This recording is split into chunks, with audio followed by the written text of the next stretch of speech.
আবির্ভাব তিথি নৃসিংহ চতুর্দশী। তো নৃসিংহদেব সম্বন্ধে আমরা কিছু হরিকথা আজকে আলোচনা করব এবং এই নৃসিংহ চতুর্দশী ব্রত মাহাত্ম্য, ব্রত করলে কি লাভ হয় আমাদের, সেই সম্বন্ধে কিছু আমরা আলোচনা করব এবং নৃসিংহদেব কীভাবে আবির্ভূত হয়েছিলেন সেটা আমরা আলোচনা করব। তো গতবারও আমরা আলোচনা করেছিলাম, কিন্তু আজকে আমরা আবার আলোচনা করব যে নৃসিংহদেব কীভাবে আবির্ভূত হয়েছিল। তো আমরা সকলেই প্রহ্লাদ মহারাজ সম্বন্ধে জানি। প্রহ্লাদ মহারাজের পিতা কে ছিল? হিরণ্যকশিপু। আর হিরণ্যকশিপুর দাদা কে ছিল? হিরণ্যক্ষ। হ্যাঁ, তো এই যে দুই ভাই, এরা আসুরিক ভাবাপন্ন ছিল, অসুর কুলে এদের জন্ম, তাই না? অসুর কুলে এদের জন্ম। তো এই যে দুই ভাই, এই দুই ভাইয়ের জন্যই ভগবানকে দুবার অবতার নিতে হয়, তাই না? বড় ভাই যিনি হিরণ্যক্ষ, তার জন্য ভগবান কোন অবতার নিয়ে এসেছিল? হ্যাঁ, বরাহ অবতার। এবং ছোট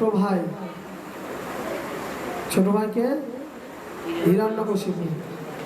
হিরণ্যকশিপুর জন্য ভগবানকে কোন অবতার নিয়ে আসতে হয়েছে? নরসিংহ অবতার। তো এই যে দুজনা, এদের পরিচয় আমরা একটু আলোচনা করে নিই। শিল প্রভুপাদ ভাগবতের তাৎপর্যে এনাদের দুজনের পরিচয় সুন্দরভাবে দিয়েছেন, সেখান থেকে আমরা পড়ছি, সকলে শ্রবণ করুন। এই পৃথিবীতে হিরণ্যকশিপুর আবির্ভাব এবং ভগবানের শত্রু রূপে তার আচরণ ছিল পূর্ব নির্ধারিত। ভগবান যে হিরণ্যকশিপুর সঙ্গে এই শত্রুরূপ আচরণ, যুদ্ধ, এই যে লীলা করছেন ভগবান, কেন করছেন? কারণ এই আচরণ ছিল পূর্ব নির্ধারিত, আগে থেকে ঠিক হয়েছিল যে এরকম হবে। জয় এবং বিজয়, এদের দুজনকে ব্রাহ্মণ সনক, সনত কুমার, সনন্দন এবং সনাতন, এই চতুষ্কুমার হয়। চতুষ্কুমার কে কে? সনক, সনত কুমার, সনন্দন এবং সনাতন, এই চারজন অভিশাপ দিয়েছিলেন। কারণ জয় এবং বিজয় এই চার কুমারদের বৈকুণ্ঠে প্রবেশ করতে বাধা দিয়েছিল। ভগবান তার সেবকদের প্রতি এই অভিশাপ মেনে নিয়েছিলেন এবং জড়জগতে তাদের সেই অভিশাপের মেয়াদ শেষ হলে তারা আবার বৈকুণ্ঠ লোকে ফিরে আসবেন বলে সম্মত হয়েছিলেন। ব্যাপারটা এরকম, এই যে জয় আর বিজয়, এটা হচ্ছে বৈকুণ্ঠ জগতের দ্বারপাল। হ্যাঁ, বৈকুণ্ঠ জগতে ঢুকতে গেলে জয় এবং বিজয়ের কাজটা হয়ে তারপরে যেতে হবে। জয় এবং বিজয় ওরা যদি ঢুকতে না দেয় তাহলে কেউ ঢুকতে পারবে না। ভগবানের কাছে যেতে গেলে পাহারাদারকে জয় এবং বিজয়। আমাদের ইসকন টিওভিপি বড় মন্দির, হ্যাঁ, বড় মন্দিরের দুই পাশে জয় এবং বিজয়ের বড় মূর্তি করা হয়েছে, কারণ টিওভিপিকে চিন্ময় জগতের সঙ্গে তুলনা করা হচ্ছে। টিওভিপির মধ্যে এই যে আমাদের 14টা লোক, সমস্ত কিছু ডিজাইন হচ্ছে সুন্দরভাবে, চিন্ময় জগৎ কেমন হবে সমস্ত ডিজাইন হচ্ছে, এবং ভগবান যেখানে থাকেন সেটাই চিন্ময়, তাই না? তো মন্দিরে ভগবান থাকবেন, সে জায়গাটাই চিন্ময়। তো চিন্ময় জগতে প্রবেশ করতে গেলে জয় এবং বিজয় দুইজন যদি প্রবেশ করতে দেয় তাহলে প্রবেশ করতে পারবে। সেরকমভাবে চতুষ্কুমার একদিন বৈকুণ্ঠ জগতে যাচ্ছে, তখন জয় বিজয় তাকে বাধা দেয়, কোনো কারণে বাধা দেয়, যেতে দেয় না। তখন চতুষ্কুমার তাকে অভিশাপ দিয়ে দেয় যে তাকে জড় জগতে যেতে হবে, মানে বৈকুণ্ঠ জগৎ থেকে তাকে জড় জগতে চলে আসতে হবে, জড় জগতে মনুষ্য দেহ প্রাপ্ত হতে হবে, এরকমভাবে অভিশাপ দিয়ে দেয়। তো ভগবান তার জয় বিজয় তো ভগবানের ভক্ত, তাই ভগবান ভক্তের অভিশাপ মেনে নিয়েছিলেন এবং ভগবান তৎক্ষণাৎ সেখানে আবির্ভূত হয়। হ্যাঁ, তো এই অভিশাপ কেন পেল তারা? ভগবান আমাদের সমস্ত ইচ্ছা পূর্ণ করেন, ভগবান হচ্ছেন ভক্ত বৎসল, ভগবান ভক্ত যা চায় ভগবান সেটা তাকে দেয়। সেরকমভাবে জয় এবং বিজয়ের ইচ্ছা হয়েছিল ভগবানের সাথে বীর্য শক্তি আস্বাদন করবার জন্য। বীর্য শক্তি মানে হ্যাঁ শক্তি, ভগবানের সঙ্গে যুদ্ধ করবে এরকম ভাবে ভগবানের সঙ্গে শক্তি, বীর্য মানে শক্তি বলা হয়। 6টা গুণের মধ্যে কি বলে ভগবানের? ঐশ্বর্য, বীর্য, যশ, শ্রী, জ্ঞান, বৈরাগ্য। বীর্য মানে কি? বীর্য মানে শক্তি। তো বীর্য রস জয় বিজয়ের খুব আস্বাদন করার ইচ্ছা জেগেছে মনে মনে। ওরা তো দ্বারপাল, তো যখন সিকিউরিটি গেটম্যান হয় তারা কি হয়? শক্তিশালী, সেরকম দেখেই তো হয়। তো ওদের তো খুব শক্তি, তো ওরা ইচ্ছা করছে ভগবানের সাথে শক্তি দেখাবে। এবার ভগবানের তৎক্ষণাৎ সেখানে চতুষ্কুমার আসলো, তৎক্ষণাৎ অভিশাপ দিয়ে দিল যাতে ওরা জড় জগতে যেতে পারে। কেন? কারণ জড় জগতে গিয়ে সেই যুদ্ধ লীলা হবে, তখন ভগবানের সঙ্গে সে শক্তির পরীক্ষা দিতে পারবে। বোঝা গেল? তো তখন জয় আর বিজয় অত্যন্ত বিচলিত হয়ে গেছে অভিশাপ পেয়ে, তারা তখনও বুঝে উঠতে পারছে না কি হচ্ছে। তারপরে ভগবান তাদের উপদেশ দিয়েছিল যেন তার প্রতি শত্রুবৎ আচরণ করে, তাহলে তারা 3 জন্মের পর আবার তার ভগবানের কাছে ফিরে আসবে, অন্যথায় তাদের 7 জন্ম গ্রহণ করতে হবে।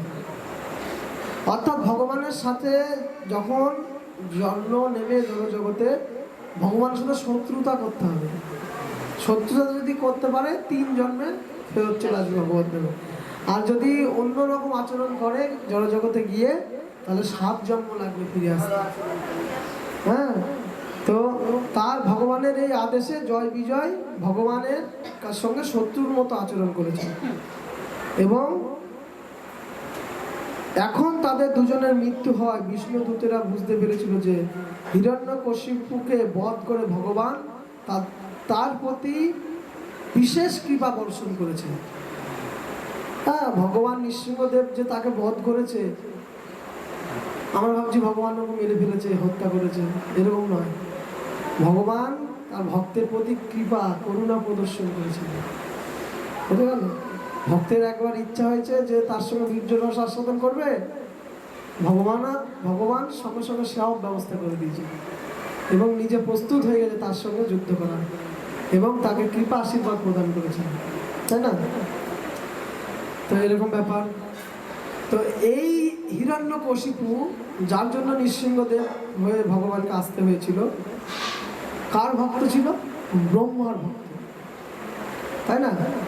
তো কোটি কোটি বছর, কোটি কোটি না, হাজার হাজার বছর, হাজার হাজার বছর ব্রহ্মা তপস্যা করে করে করে করে ব্রহ্মার কাছ থেকে বর লাভ করতে চায়। ব্রহ্মার কাছে বলে যে, ব্রহ্মা প্রথমেই বলে দেয় তুমি যা চাও বর আমি দেব, কিন্তু আমি তোমাকে অমৃত মানে অমরত্ব বর আমি তোমাকে দিতে পারবো না, তাছাড়া তোমার যা বর লাগে সব চেয়ে নাও। তখন ও খুব বুদ্ধিমান, কিভাবে করা যায়, ঠিক ঘুরিয়ে পেঁচিয়ে 100টা বর হিরণ্যকশিপু ভগবানের কাছ থেকে, ব্রহ্মার কাছ থেকে 100টা বর নেয়। এমনভাবে চিন্তা করে করে করে কোনোভাবে যাতে সে মারা না যায়, সমস্ত পথ বন্ধ করে।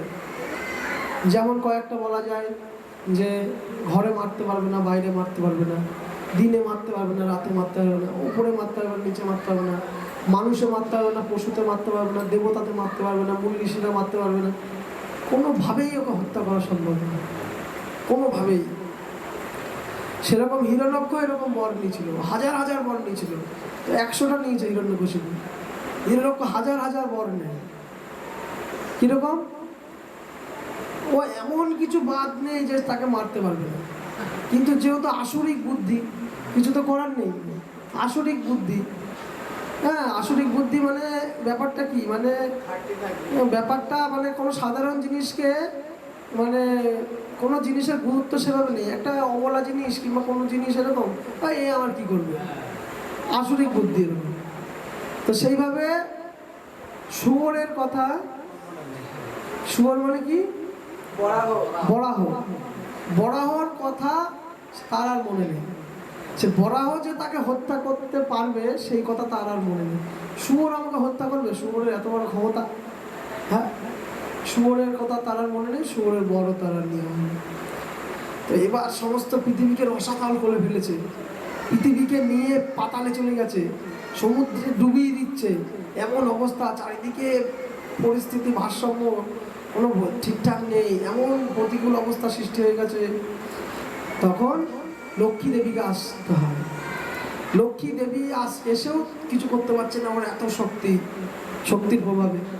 তখন ভগবান কি করে, শুয়োর হয়ে, বরাহ অবতার হয়ে এসে দীর্ঘ সময় ধরে হিরণ্যকের সঙ্গে যুদ্ধ করে হিরণ্যকে পরাজিত করে, হিরণ্যকে কৃপা প্রদান করে, তখন তাকে ওই জন্ম থেকে কি করে, মুক্ত করে দেয়, কৃপা বর্ষণ করে ভগবান। তো হলো, এইবার বাকি থাকলো কে, হিরণ্যকশিপু। হিরণ্যকশিপু এরকম অবস্থা সৃষ্টি করে দিয়ে চারিদিকে অধর্ম আসরিক ভাব ছেয়ে গেছে। হ্যাঁ, কোনো কাউকে ধর্ম করতেই দেবে না, তার যত সহপাঠী সবাই অসুর হয়ে গেছে, সবাই অসুর, চারিদিকে অসুর।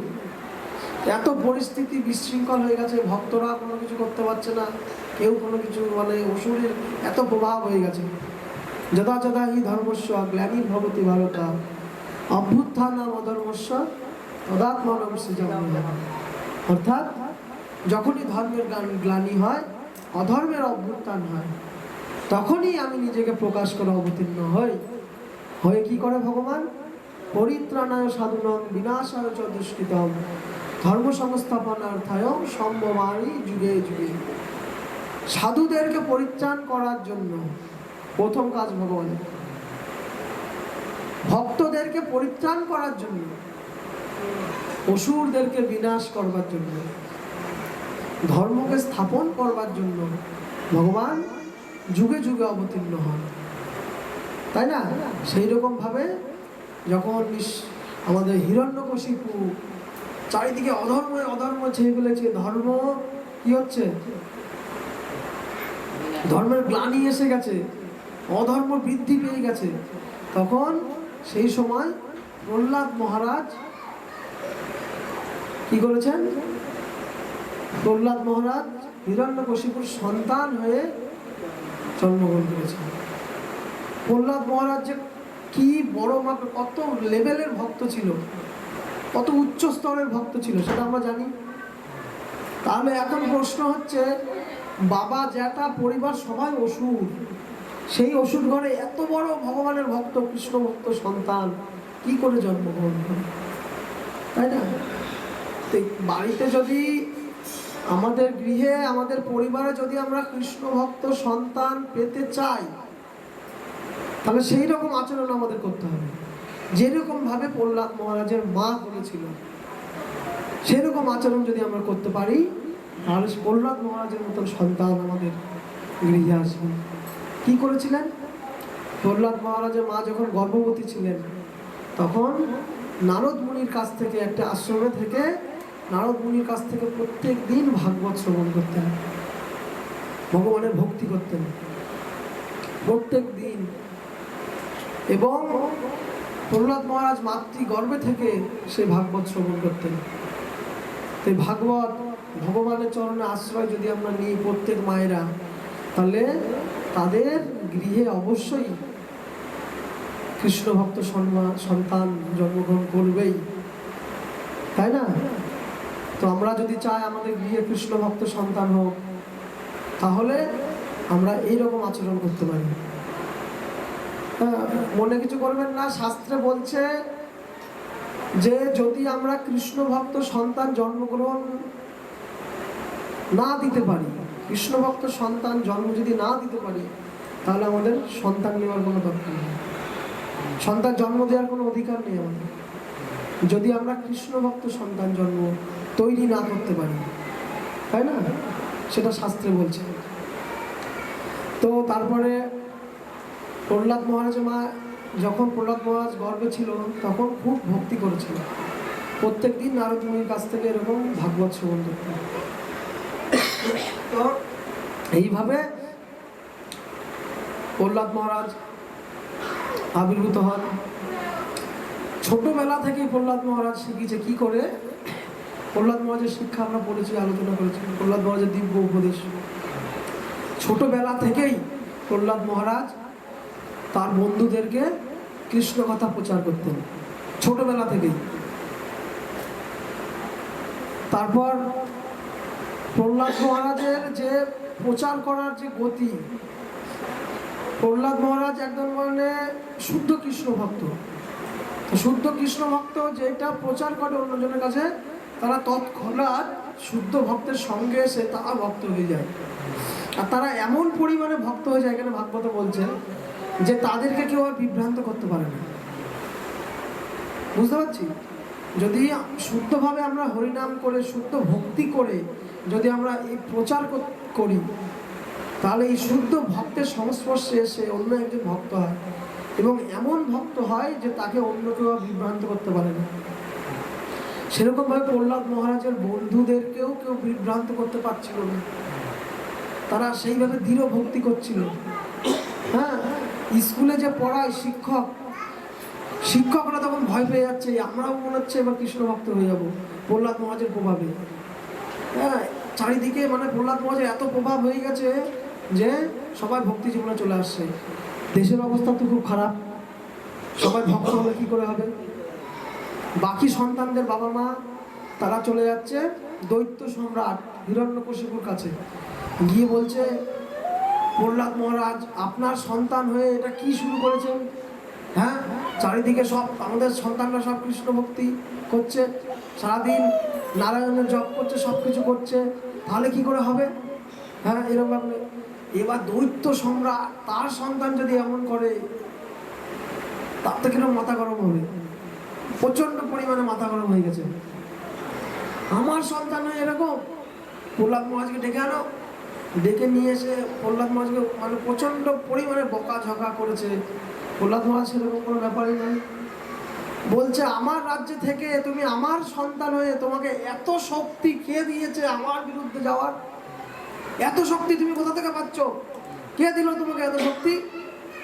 তখন প্রহ্লাদ মহারাজ বলছে, আমাকে যে শক্তি দিয়েছে আপনাকেও সেই শক্তি দিয়েছে, শুধু আমাকে আপনাকে নয়, সমস্ত পৃথিবী সমস্ত ব্রহ্মাণ্ডকে যে শক্তি দিয়েছে তার কাছ থেকে আমি শক্তি পাচ্ছি। বুঝলেন? তারপরে বলছে, দেখি তোকে কে বাঁচায়, কেমন এসে তোর ভগবান তোকে এসে বাঁচায় দেখছি আমি, আমার এই গদা দিয়ে তোর মুন্ডু এখনই উড়িয়ে দেবো আমি।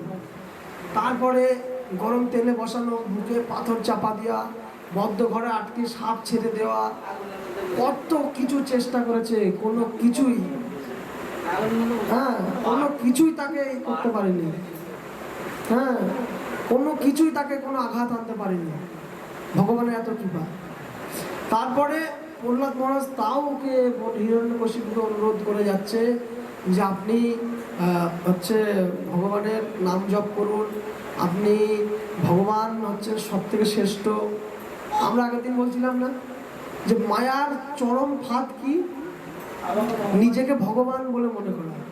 এই হিরণ্যকশিপু হচ্ছে মায়ার চরম ফাঁদে পড়েছিল, যে নিজেকে ভগবান ভাবে মনে করছে, ভাবছে যে আমি সব থেকে শ্রেষ্ঠ, আমাকে কেউ বধ করতে পারবে না, আমাকে কেউ কিছু করতে পারবে না, চারিদিকে আমি যা বলবো তাই হবে, কে আমার সঙ্গে যুদ্ধ করবে? স্বর্গের দেবতারা আমার ভয়ে গুটিয়ে আছে, সারা পৃথিবীর সম্রাট আমি, আমার সাথে কে যুদ্ধ করবে? আমিই হচ্ছি ভগবান। এটা হচ্ছে মায়ার চরম ফাঁদ। তো এরকম মায়ার চরম ফাঁদে তখন পড়েছে। এইবার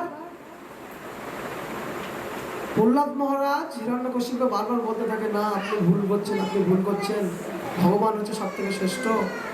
তো ভগবান সব কিছুর মধ্যে থাকেন। জিজ্ঞেস করছে, ভগবান কোথায় থাকে? আমি তো দেখতে পাচ্ছি না, আমার সামনে আসতে বল তোর ভগবানকে, দেখি কেমন পারে এসে আমার সঙ্গে লড়াই করুক এসে। হ্যাঁ, প্রহ্লাদ মহারাজ বলছেন ভগবান সারা ব্রহ্মাণ্ডের সব কিছুর মধ্যে আছেন, সব কিছুর মধ্যে ভগবান থাকেন। এই পিলারের মধ্যে কি ভগবান আছে? হ্যাঁ আছে। তখন হিরণ্যকশিপু গদা দিয়ে পিলারে আঘাত করে, আর তখন এত চারিদিকে বজ্র বিদ্যুতের মতন আওয়াজ হচ্ছে, চারিদিকে কান ধরে কেউ থাকতে পারছে না, ঝড় বয়ে যাচ্ছে, এমন পরিস্থিতি হচ্ছে। তখন হিরণ্যকশিপু মানে ভয়ে ঘাবড়ে যাচ্ছে, কি হচ্ছে এটা। তখন দেখে যে একজন আসছে, যার দেহ মানুষের মতো, মুখ সিংহের মতো, এরকম ভাবে গর্জন করতে করতে আসছে। এ আবার কে রে, দেখে ভয় লেগে যাচ্ছে তখন, তাই না? তখন ভগবান নৃসিংহদেব ওইভাবে আবির্ভূত হন। নৃসিংহদেব ভগবান কি। তারপরে দীর্ঘক্ষণ ধরে হিরণ্যকশিপুর সাথে যুদ্ধ করে করে যখন সন্ধে হয়, তখন তাকে বধ করার সময় হয়। হ্যাঁ, ঘরে না বাইরে সেই চৌকাঠে নিয়ে গিয়ে হাঁটুতে ফেলে নখ দিয়ে আছড়িয়ে হত্যা করে, কৃপা করে ভগবান। তারপরে বলছে যে যুদ্ধকালীন সময় এমন এমন হয়েছিল, ভাগবতে বর্ণনা করা হচ্ছে যে গরুর যেভাবে সাপকে ধরে, হ্যাঁ কিভাবে ধরে, পায়ের নখ দিয়ে, মুখ ঠোঁট দিয়ে এভাবে ধরে, ভগবান পিলার থেকে বেরিয়ে ওরম ভাবে ধরেছে হিরণ্যকশিপুকে। হিরণ্যকশিপু ভয় পেয়ে গেছে, আর কোনোভাবে কিছু হচ্ছে না, কোনোভাবে কিছু হচ্ছে না। এরকম ভাবে করতে করতে কিছুক্ষণ পরে ভগবান ছেড়ে দিয়েছে। ওপর থেকে যদি গরুর একটা সাপকে ছেড়ে দেয় কেমন হবে, ছিটকে চলে যাবে, এরকম হিরণ্যকশিপু ছিটকে চলে গেছে। আর লোকজন ভাবছে হিরণ্যকশিপুর নৃসিংহদেব মনে হয় ভয় পেয়ে গেছে, হিরণ্যকশিপুকে ধরে রাখতে পারছে না, ছেড়ে দিয়েছে, সেটা ভাবছে, কিন্তু সেটা তো নয়। তারপরে এইভাবে অনেক লীলা করার মাধ্যমে লাস্টে গিয়ে হিরণ্যকশিপুকে বধ করে। বধ করার পরে তখন হচ্ছে সবাই তখন আগমন হয়, সারা পৃথিবী ভয়ে কম্পিত ছিল হিরণ্যকশিপুর প্রভাবে। তখন দেখছে হিরণ্যকশিপুর বধ হয়েছে, সবাই তখন খুব আনন্দিত লাভ হয়েছে। তখন সবাই আসে, এসে নৃসিংহদেবের স্তুতি করতে থাকে। স্তুতি মানে বন্দনা। হ্যাঁ, আপনি ভগবানের গুণকীর্তন ভগবানের সামনে করতে থাকে। তখন নৃসিংহদেব নাকি একদম পুরো রেগে ক্রোধান্বিত ছিল, নৃসিংহদেবের ক্রোধের আশেপাশে কেউ টিকতে পারছিল না। তখন সবাই মিলে নৃসিংহদেবের বন্দনা স্তুতি করে করে নৃসিংহদেবকে থামায়। তারপরে প্রহ্লাদ মহারাজ নৃসিংহদেবের কাছে যায়, তাকে কোলে তুলে নিয়ে নৃসিংহদেব কি করে আদর করে, তাই না? এই হচ্ছে প্রহ্লাদ মহারাজ, যার জন্য ভগবানকেও আসতে হয়েছিল। কত বড় ভক্ত। প্রহ্লাদ মহারাজের সময় প্রায় শেষের দিকে, আর 5 থেকে 10 মিনিট। প্রহ্লাদ মহারাজ কে ছিল, আর নৃসিংহ চতুর্দশী কি হয়, সংক্ষেপে আমি একটু বলবো।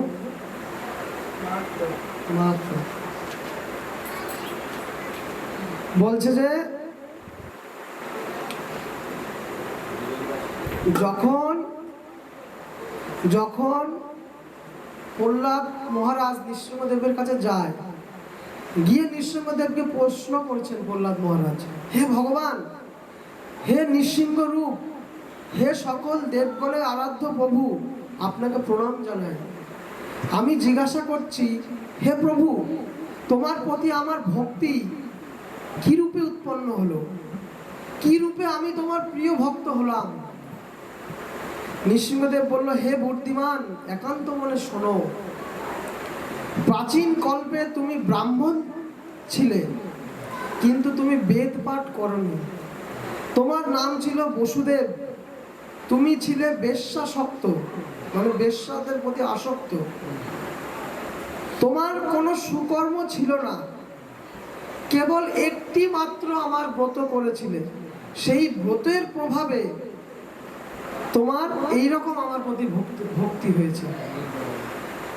একটা নৃসিংহদেবের ব্রত প্রহ্লাদ মহারাজ পূর্ব জীবনে পালন করেছিল, সেই ব্রতের প্রভাবে পরে এত বড় ভক্ত হয়েছে, ভগবানের সংস্পর্শ, ভগবানের কোলে চড়ে ভগবানের কাছ থেকে আদর পেয়েছে,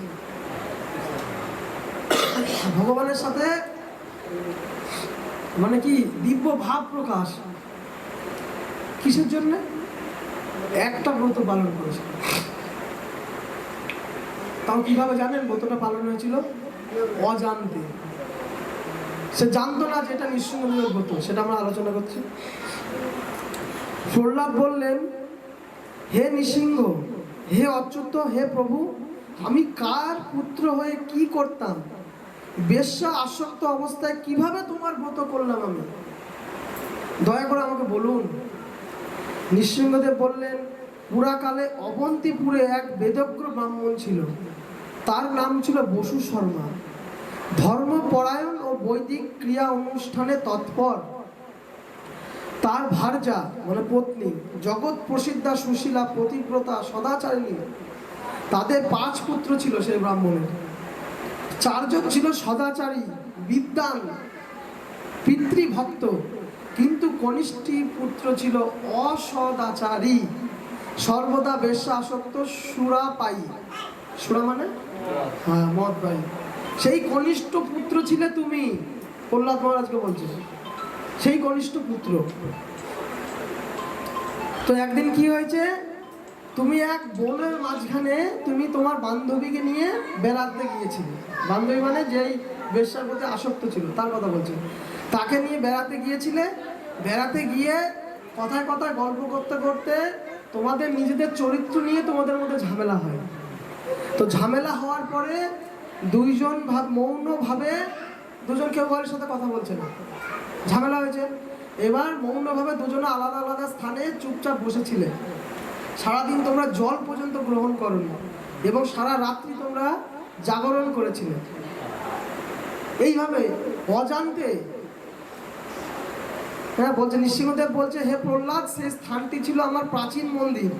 সেই দিনটি ছিল বৈশাখ মাসের শুক্লা চতুর্দশী, আমার আবির্ভাবের দিন। তোমরা উপবাসী ছিলে, রাত্রি জাগরণ করেছিলে, জীবনের কল্যাণ প্রার্থনা করেছিলে।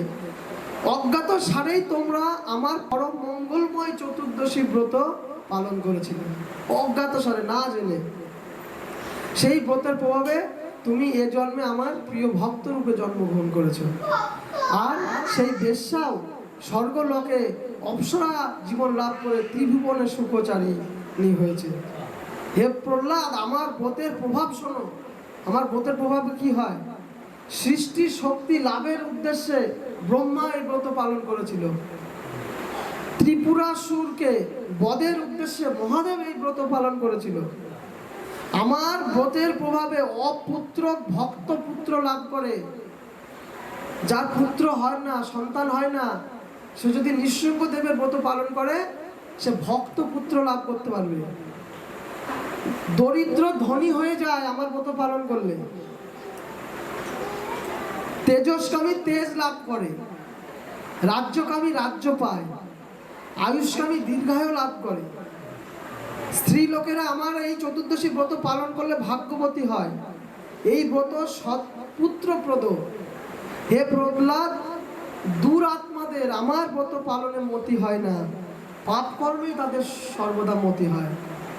এই বৈশাখ মাসের শুক্লা চতুর্দশীতে নৃসিংহদেব আবির্ভূত হয়েছিলেন, তাই এই তিথিতে ব্রত পালন, তার পূজা উৎসব করতে হয়। নৃসিংহদেব বললেন, এটা খুব ইম্পর্টেন্ট, নৃসিংহদেব বলছেন, আমার ব্রত দিন জেনেও যেই ব্যক্তি লঙ্ঘন করে, যে জানে নৃসিংহদেবের আবির্ভাব তিথি এই দিন ব্রত পালন করতে হয়, সে যদি জেনে শুনে লঙ্ঘন করে, এই ব্রত না পালন করে, তাকে চন্দ্র সূর্য যতদিন থাকে ততদিন তাকে নরক যাতনা ভোগ করতে হবে। চন্দ্র সূর্য যতদিন থাকে ততদিন তাকে নরক যন্ত্রণা ভোগ করতে হবে। যদি আমার ভক্তরা এই ব্রত করে থাকে, তবু প্রত্যেকের এই ব্রতে অধিকার আছে।